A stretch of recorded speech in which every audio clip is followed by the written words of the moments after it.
जो लोग आरक्षण को ख़त्म करना चाहते हैं, जो संविधान बदलना चाहते हैं, उन लोगों से मैं इतना ही कहना चाहूँगा कि उनकी अमन छीन लेंगे, हम उनकी चमन छीन लेंगे और वो संविधान बदलने की बात करते हैं। जिस दिन संविधान बदला जाएगा उनकी अर्थी से उस दिन कफन छीन लेंगे, उनकी अर्थी से उस दिन कफन छीन लेंगे। मनुस्मृति लागू करने से पहले संविधान प्रेमियों के पैरों के तले चलना होगा और संविधान जो प्रेमी है उनसे टकराना होगा। और हम लोग संविधान खौफ नहीं जिसे मुरझाने का मैं उस गुल के साथ खड़ा हूँ, खौफ नहीं जिसे मुरझाने का मैं उस गुल के साथ खड़ा हूँ। कैसा भी दो राय लेकिन मैं तथागत बुद्ध के साथ खड़ा हूँ, तथागत बुद्ध के साथ खड़ा हूँ। उत्तर प्रदेश के मुख्यमंत्री आदरणीय मायावती जी जब बनी तो उसको दलितों का नेता कहा गया। आप बताइए कि उत्तर प्रदेश के मुख्यमंत्री आदरणीय योगी आदित्यनाथ जी हैं, उनको ठाकुरों का नेता क्यों नहीं कहा जाता है? बिहार के आदरणीय लालू प्रसाद यादव जी मुख्यमंत्री जब बने तो उनको यादवों का नेता कहा गया। क्या वो बिहार में यादव ही लोग रहते हैं? जीतन राम मांझी जब मुख्यमंत्री बने तो दलित कहा गया। अरे जब एक समान आप मानते हैं तो आप ही कैटेगरी क्यों बनाए हैं? आप एक लाइन में कहिए ना हम हिंदू हैं, चरणजीत सिंह। तो आप बताइए कि झोंपड़ी में रहने वाले कौन कास्ट के लोग हैं? आप बताइए कि रोड पे जो ब्रिज बनाए उसके नीचे सोने वाले कौन लोग हैं? आप बताइए कि अस्पताल में जो पोछा पालिश सब कर रहे हैं वो कौन लोग हैं? आप बताइए कि जूता सीने वाले एक ही कास्ट के क्यों हैं? आप बताइए कि लेबर और मजदूर जो है एक ही कम्युनिटी से क्यों आ रहे हैं? और आरक्षण बाबा साहब इसलिए दिए थे क्योंकि एक ऐसा वर्ग है जिसे सदियों से सताया गया, जिसे सदियों से उनके फंडामेंटल राइट्स है, मौलिक अधिकार, उनको उससे वंचित किया गया। उस मौलिक अधिकार को देख जय भीम नमो बुद्धाय। आप देख रहे हैं जनता हट, मैं हूं आपके साथ नीतीश। अभी हम महान सम्राट अशोक विजयदशमी महोत्सव मेला सब बौद्ध धर्म दीक्षा समारोह में आए हुए थे और हमारी मुलाकात होती है पटना यूनिवर्सिटी में पढ़ रहे एक छात्र से जो काफ़ी बहुजन मिशन को चलाने में अहम भूमिका निभाते हैं। इन्हीं से इनका नाम क्या नाम हुआ आपका? मेरा नाम मंजीत कुमार हुआ। मंजीत कुमार। अच्छा मंजीत जी, सबसे पहले आप क्लियर कर दीजिए विजयदशमी होता क्या है? देखिए हमारे जो पूर्वज हैं, चाहे हमारे दादा दादी कहें, माता पिता कहें, उनके अनुसार यह मनगढ़ंत कहानियाँ गढ़ी गई कि इस दिन दुर्गा ने महिषासुर का वध किया था। अच्छा। दुर्गा जी महिषासुर के वध किए थे। उस महिषासुर के वध के उत्सव में मनाया जाता है दुर्गा पूजा, जबकि इतिहास साक्ष्य है कि ऐसा कतई नहीं है। महिषासुर एक राजा थे जो हमारे मूल निवासी कम्युनिटी से बिलोंग करते थे, उन्हें छल पूर्वक मारा गया।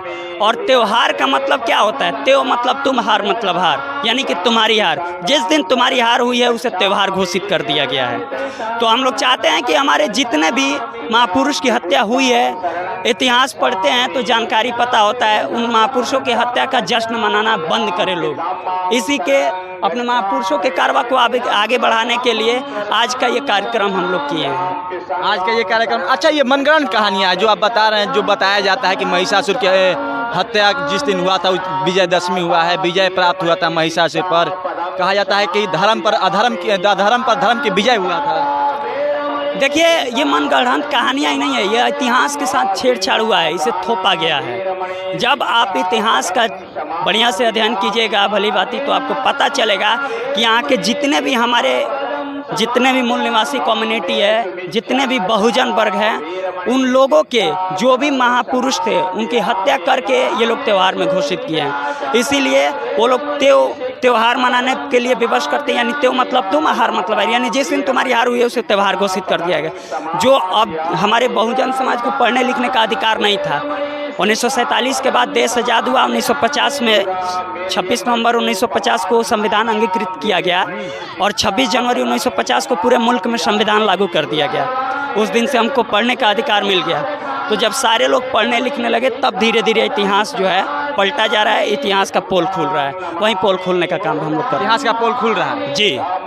क्या लगता है जो आरक्षण मिल रहा है वास्तव में आरक्षण जमीनी धरातल पर लोगों को तक पहुंच पा रहा है? क्योंकि कहा जाता है कि जो बीजेपी की सरकार है जो आरक्षण के साथ छेड़छाड़ कर रही है कहीं ना कहीं। देखिए बीजेपी आरक्षण का घोर विरोधी है और आरक्षण बाबा साहब इसलिए दिए थे क्योंकि एक ऐसा वर्ग है जिसे सदियों से सताया गया, जिसे सदियों से उनके फंडामेंटल राइट्स है, मौलिक अधिकार, उनको उससे वंचित किया गया। उस मौलिक अधिकार को देकर उसी मौलिक अधिकार के थ्रू हम लोग आज जी रहे हैं, जिसमें आरक्षण भी सम्मिलित है। संविधान को अगर आप मानते हैं तो संविधान में ही आरक्षण का मतलब जिक्र किया गया। और बाकी लोग बोलते हैं कि आरक्षण 10 साल के लिए है, ऐसा कि संविधान के किसी भी आर्टिकल में नहीं लिखा गया है। संविधान जो है तब तक संविधान में आरक्षण रहेगा जब तक जो शोषित, पीड़ित, वंचित, दबे कुचले समाज के जो लोग हैं वो मुख्य धारा में नहीं आ जाते हैं। इन लोगों का कहना है कि अब आरक्षण की जरूरत नहीं है, आप लोग आगे बढ़ चुके हैं समाज में। तो आप बताइए कि झोपड़ी में रहने वाले कौन कास्ट के लोग हैं? आप बताइए कि रोड पे जो ब्रिज बनाए उसके नीचे सोने वाले कौन लोग हैं? आप बताइए कि अस्पताल में जो पोछा पालिश सब कर रहे हैं वो कौन लोग हैं? आप बताइए कि जूता सीने वाले एक ही कास्ट के क्यों हैं? आप बताइए कि लेबर और मजदूर जो है एक ही कम्युनिटी से क्यों आ रहे हैं? देखिए, आरक्षण पीड़ित जो वर्ग है, शोषित वर्ग है, उसको मुख्य धारा में लाने के लिए दिया गया था। संविधान के अनुसार आरक्षण जो है एक सकारात्मक मतलब ये नज़रिया है जिसको मतलब आरक्षण देकर ही आप वंचित वर्ग को आगे बढ़ा सकते हैं। इसके सिवा देश में आगे बढ़ने का, समानता का दूसरा कोई विकल्प नहीं है। इसीलिए बाबा साहब अम्बेडकर आरक्षण को दिए, संविधान में इसका जिक्र किए। लेकिन बार बार छेड़छाड़ किया जा रहा है। कभी SC/ST एक्ट को हटा दिया गया था, वहाँ से संविधान में छेड़छाड़ की जाती है, आरक्षण में छेड़छाड़ किया जाता है, क्या कहिएगा इस पे? संविधान के साथ छेड़छाड़ किया जा रहा है और आरक्षण हटाने का जो 2 अप्रैल 2018 को हम लोग अपना ताकत भी दिखाए थे। SC/ST के लोग 2 अप्रैल 2018 को ताकत दिखाए थे। उस दिन से संविधान के आरक्षण में कोई संशोधन नहीं हुआ है। अगर आरक्षण में संशोधन होता है तो एक शायर है कि जो लोग आरक्षण को ख़त्म करना चाहते हैं, जो संविधान बदलना चाहते हैं, उन लोगों से मैं इतना ही कहना चाहूँगा कि उनकी अमन छीन लेंगे, हम उनकी चमन छीन लेंगे। और वो संविधान बदलने की बात करते हैं। जिस दिन संविधान बदला जाएगा उनकी अर्थी से उस दिन कफन छीन लेंगे, उनकी अर्थी से उस दिन कफन छीन लेंगे। मनुस्मृति बनकर तैयार है। जिस दिन पुनः अब की बार भाजपा की सरकार है तो कहा जा रहा है कि संविधान खत्म हो जाएगा, मनुस्मृति लागू होगा।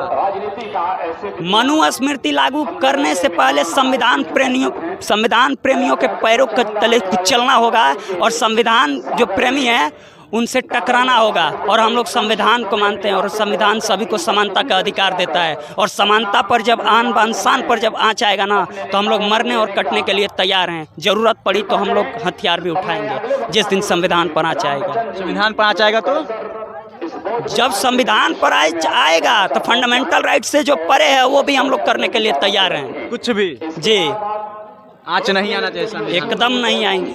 आँच आएगा तो हम लोग विवश होकर वो काम करेंगे जो नहीं करना चाहिए, जो फंडामेंटल राइट्स में नहीं है। अच्छा, भारत हिंदू राष्ट्र बनने वाला है, क्या कहिएगा?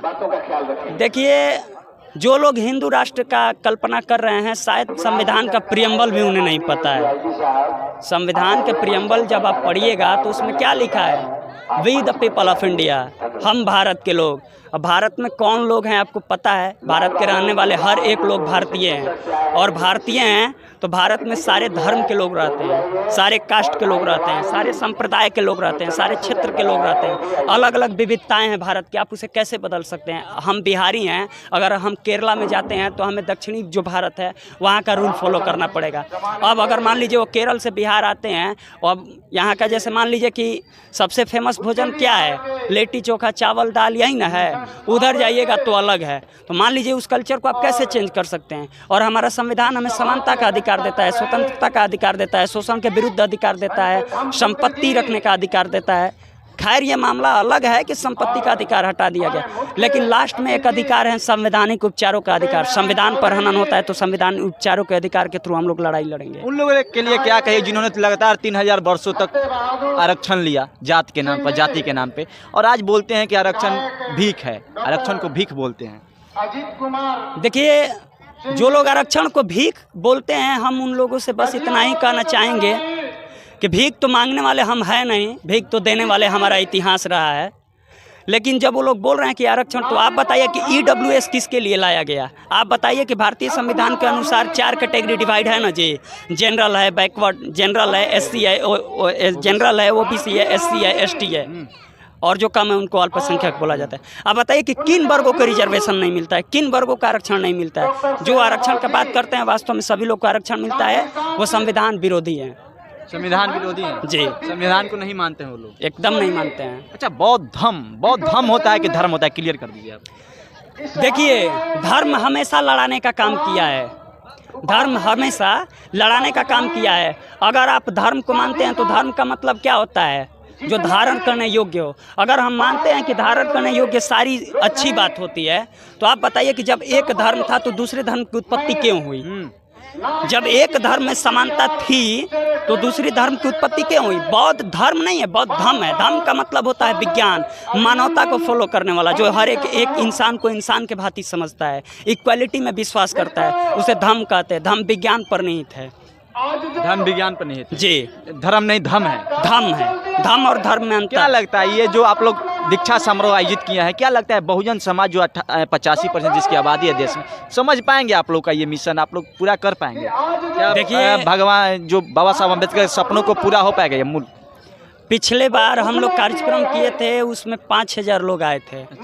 अब जो हम लोग कार्यक्रम किए हैं, जिसमें मुख्य अतिथि के तौर पर हमारे बिहार विधानसभा के पूर्व विधानसभा स्पीकर आदरणीय उदय नारायण चौधरी जी आए हुए हैं, मंच पर बैठे हुए हैं। उद्घाटनकर्ता के रूप में माननीय प्रोफेसर चंद्रशेखर यादव जी आए हैं। भू राजस्व, भूमि सुधार, गन्ना उद्योग मंत्री आदरणीय आलोक कुमार मेहता जी भी आए हैं, और वर्तमान विधायक फतेह बहादुर सिंह जी, अजीत कुमार सिंह जी जैसे तमाम लोग आ रहे हैं। और इन लोगों के साथ साथ जैसे पिछले साल हम लोग 5000 का मतलब धम्म दीक्षा का कार्यक्रम किए थे, उसमें लोग लिए थे धम्म दीक्षा। इस बार देखिए 15000 के करीब में भीड़ है। और हम लोग अभी आप धर्म दीक्षा तो हो जाती है, लेकिन जातीय जनगणना क्या करे है उस पर थोड़ा बात कर लेते हैं। और जो बौद्धिस्ट लोग हैं, बौद्ध धर्म की बात करें, बहुत कम संख्या देखने को मिली। क्यों ऐसा क्यों होता है, जबकि यहाँ भीड़ तो उससे ज़्यादा कहीं यहीं भीड़? देखिए, अभी हमारे लोग को माइंड वॉश किया जा रहा है, माइंड में डाला गया है कि अगर किसी दूसरे धर्म का नाम लिखोगे तो आपको आरक्षण से मुक्त कर दिया जाएगा। ठीक है, तो बहुत सारे हिंदू कम्युनिटी, जैसे खासकर SC ST को बोला जाए तो SC ST वाले क्या करते हैं, हिंदू लिखते हैं, लेकिन वास्तव में हिंदू कोई धर्म नहीं है। जब आप बढ़िया से अध्ययन कीजिएगा तो हिंदू कोई धर्म नहीं है, सनातन धर्म है। और सनातन जो है वो बुद्धिज्म का ही प्रतीक है। धम्म संतनों उसमें बोला गया है, जिसका मतलब ही समानता होता है। जब सनातन से ही सभी लोग निकले हैं, तो ये आप बताइए कि आप धर्म का बात कर रहे थे, हम सनातन का मतलब ही होता है जोड़ने वाला। लेकिन आप बताइए कि हिंदू धर्म में जोड़ने वाला अगर होता है तो आप चमार नहीं होते, आप डोम नहीं होते, आप मूसर नहीं होते, आप धोबी नहीं होते, आप पासी नहीं होते। अगर धर्म वास्तव में आपका जोड़ने का काम करता है तो एक धोबी राजपूत में शादी कर सकता था, एक ब्राह्मण जो है बनिया में शादी कर सकता था, एक बनिया जो है कुहार में शादी कर सकता था। क्या ऐसा है हिंदू धर्म में? नहीं है। यहीं से आप समझ लीजिए कि धर्म लड़ाने का काम करता है, इसमें समानता नहीं है। और बाबा साहब अम्बेडकर को यदि आप मानते हैं, जिन्हें दुनिया की सर्वश्रेष्ठ यूनिवर्सिटी कोलंबिया यूनिवर्सिटी से द सिंबल ऑफ नॉलेज की उपाधि मिली, वो जब इस धर्म को ठुकराकर 13 अक्टूबर 1956 को नागपुर में, महाराष्ट्र के नागपुर में धम्म दीक्षा ले लिए, 14 अक्टूबर 1956 को, तो हम लोग तो उनके अनुयायी हैं ना जी। तो बाबा साहब जैसे पढ़े लिखे तो है नहीं। बाबा साहब आखिर क्या कारण था कि उन्होंने बोला था कि मैं हिंदू धर्म में पैदा जरूर हुआ हूँ लेकिन हिंदू धर्म में मरूंगा नहीं? इसका मतलब कि हिंदू धर्म में समानता नहीं है, इसलिए वो बात बोले थे। और इसके लिए उन्हें जातीय उत्पीड़न कितना सहा पड़ा, आप उनकी कहानी उठाकर पढ़ सकते हैं। हिंदू धर्म का विरोध हम इसलिए नहीं करते हैं कि वो हमसे अलग है। हिंदू धर्म का इसलिए विरोध करते हैं कि इसमें समानता ही नहीं है। अगर समानता होता तो आप एक लाइन में कहते आप हिंदू है। अभी देख लीजिए, उत्तर प्रदेश के मुख्यमंत्री आदरणीय मायावती जी जब बनी तो उसको दलितों का नेता कहा गया। आप बताइए कि उत्तर प्रदेश के मुख्यमंत्री आदरणीय योगी आदित्यनाथ जी हैं, उनको ठाकुरों का नेता क्यों नहीं कहा जाता है? बिहार के आदरणीय लालू प्रसाद यादव जी मुख्यमंत्री जब बने तो उनको यादवों का नेता कहा गया। क्या वो बिहार में यादव ही लोग रहते हैं? जीतन राम मांझी जब मुख्यमंत्री बने तो दलित कहा गया। अरे जब एक समान आप मानते हैं तो आप फिर कैटेगरी क्यों बनाए हैं? आप एक लाइन में कहिए ना हम हिंदू हैं। चरणजीत सिंह चन्नी जी जब मुख्यमंत्री बने पंजाब के, उनको भी दलितों का नेता कहा गया। तो इसीलिए आप दलित हैं, और दलित रह के आपके अंदर कभी भी जो लोग अपने आप को अपर समझते हैं वो आपके साथ कभी भी समानता वाला व्यवहार नहीं कर सकते। कहा जाता है कि आप शायरी भी खूब करते हैं, क्या शायरी बहुजन समाज के लिए, बाबा साहब के लिए हो जाए? देखिए, इस वक्त हम तथागत बुद्ध जी के शरण में हैं, और तथागत बुद्ध जी के लिए हम एक शायर पेश करेंगे। खौफ नहीं जिसे मुरझाने का, खौफ नहीं जिसे मुरझाने का, मैं उस गुल के साथ खड़ा हूँ। खौफ नहीं जिसे मुरझाने का, मैं उस गुल के साथ खड़ा हूँ। कैसा भी दो राय लेकिन मैं तथागत बुद्ध के साथ खड़ा हूँ, तथागत बुद्ध के साथ खड़ा हूँ। देखिए, बातचीत हो रही, पटना यूनिवर्सिटी के स्टूडेंट हैं, पटना यूनिवर्सिटी में पोस्ट ग्रेजुएट करते हैं, इनसे बातचीत हो रही थी। बहुजन समाज के मिशन को आगे बढ़ाने का काम करते हैं। और बहुजन समाज को लेकर, बाबा साहब अम्बेडकर को लेकर, बौद्ध धर्म को लेकर क्या कुछ राय है, इन्होंने अपनी राय, पूरा राय आपके सामने रखा है। इनकी बातों को हमने पूरा सुना कि आखिर विजयदशमी जो होता है क्यों मनाया जाता है, विजयदशमी को लेकर किस प्रकार के जो पाखंड है फैलाया जाता है, किस प्रकार का अंधविश्वास, किस प्रकार की अफवाहें फैलाई जाती है, उस पर क्लियर इन्होंने बातें की। बाकी इनकी बातों को हमने पूरा सुना। क्या राय है कमेंट बॉक्स में आकर जरूर दीजिएगा। वीडियो को फेसबुक पेज पर देखें, पेज को फॉलो करें, यूट्यूब पर देखें, चैनल को सब्सक्राइब करें। धन्यवाद।